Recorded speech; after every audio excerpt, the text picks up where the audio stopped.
bismillahi raxmaani raxiim assalaamu calaykum kusoo dhawaada saafi channel oo aan kaga hadalno waxyaabo faa-iido ule bulshadeena. maanta waxaan rabaa inaan idinla sheer gareeyo arrin aan maxay ahayto ogaa laakiin aanan chance aan idinkula sheer gareeyo aanan helin laakiin aan horay u ogaa oo ah in caleenta shaaha laga helay plastic.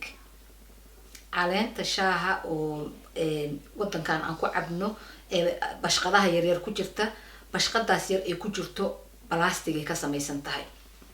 marka baaritaana la sameeyey, I think inuu 2019 ahaa, BBC da program samaysay baaritaan iyagoo la kaashanaya University of East Anglia, jaamacad wadankan Ingiriiska ku taalo ay la kaashadeen.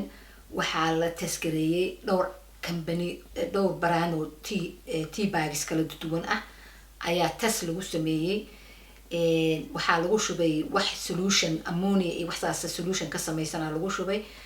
solutionkaas marka waxaa loogu talagalay wax kasta wuu burburinayaa solutionka, waa lagu radiyay solutionkaas marka wax kasta wuu milayaa, aan ka ahayn plastic aan ka ahayn wuu milayaa. markii la milay oo lagu soo noqday oo shaahyadii la fiirshay, kuwii aan plastic ka samaysnayn kuwii aan plastic ka samaysnayn wuu milmay, kuwii plastic ka samaysnaa laakiin way milmi waayeen, plastic yaa haray. okay, marka waa ogtihiin bacda sideedaba ma dhimato. bacda waxa waaye bac haddaa halkaas digtid waxa waaye 1 milyan oo sano xitaa waa jiraysaa, ma baaba'ayso bacda meeshii la dhigo way jiraysaa forever. hadda adduunkana waa ogtihiinoo meel walbaba bac, xoolihii bacaa laga helay calooshooda, neef ariga iyo geeli iyo whatever, xoolaha bacaa laga dhexelayo, bacay cunaan. xayawaanka badda ku jira malayga oo dhan baaritaano la sameeyey bacaa laga helay, bacaa ku jiro. bacdaas marka anaga malayga badda uu bac cuno, anagana aan malayga cuno, dee bacdi waa na gelaysaa. xoolihii markay cunaan bacdi waa na gelaysaa. biyaha dhalooyinka ku jiro waxaa la sheegay iyagana plastiga ka buuxo, macnihii plastiga everywhere. shaahi marka aan cabayna hadda plastiga ku jiro. shaaha markaad samaysanaysid caleenta soo qaada, biyo kulul ku shubtaa, biyahaas kulul iyo plastigaas markay isku milmaan waxaa la yiri particles yaryar oo isha bini'aadanka aanay qaban karin, oo waxaa la yiri 750 times smaller than the human hair ay noqonayaan. wax isheena ay qaban karta ma, of course ma arki karno, laakiin waa wax la ogaaday inay ku jiraan shaaha ku jiraan, plastic shaaha ku jiro. marka waxaan insha Allah videoga idinku tusi doonaa baraanada. hadda waa magacaabaya baraanada plastiga laga helay ugu caansan waa companyga Twinings la dhaho. ingiriiska aniga shaayada kale ma aqaan, laakiin ingiriiska baaritaankan uu ku saabsan yahay. so Twinings plastic bags laga helay shaahiisa. Yorkshire-ka plastic bag laga helay, plastiga laga helay caleentiisa. Tetley's companyga la yiraahdo plastiga laga helay. waxaa kaloo plastiga laga helay Asda brand, Lidl brand, Aldi brand, Marks and Spencer. kulli shaahyada waa idinla sheer garayn doonaa, pictureskooda videoga idin soo gelin doonaa.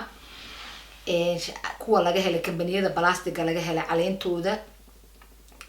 kuwa aan laga helin ma badna. kuwa aan laga helin waa BG Tips ka ay dhahaan, BG Tips, Clipper iyo BG Tips, Clipper and Buka company la dhaho asagana.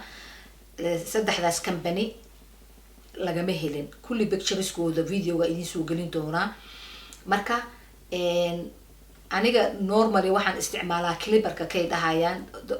the reason aan u isticmaali jirayna originally waxay ahayd organic ahaan, plastic ba kama fakerin, organic ahaan u isticmaali jiray maadaama uu yahay the only brand oo organic tea leh. bukadana waa leeyahay laakiin buka shaah caadi kuma arage, shaahye herbal ah oo organic oo badan ay leeyihiin.